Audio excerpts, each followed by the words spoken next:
Everybody's pretty happy when they're coming in the morning.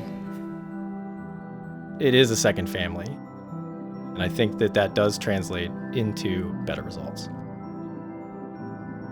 So the first thing we do is select a hide. We're going to assess for defects or anything we don't want the machine to cut. And everything that they're drawing on the hide is getting saved into the computer. Then we take it over to the cutting machine. That's just going to efficiently layer as many of the parts as we can.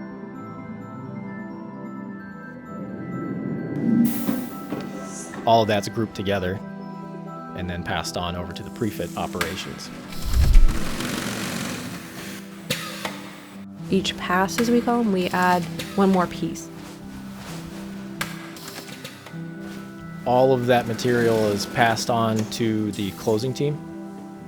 We start seeing it go from a flat shoe to a 3D shape. The magic of that hand stitching comes in. Because there's some things the machine doesn't have a way to measure.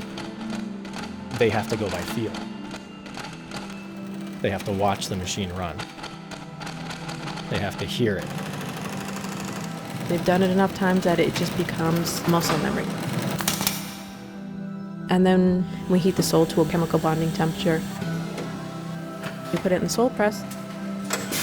Pressing it with a couple 100 pounds of force. From there, it's checked by quality control, then sent off to the distribution center.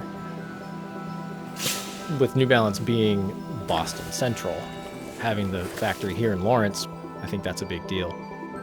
They take tremendous pride in the shoes they make. They want every single one to be perfect.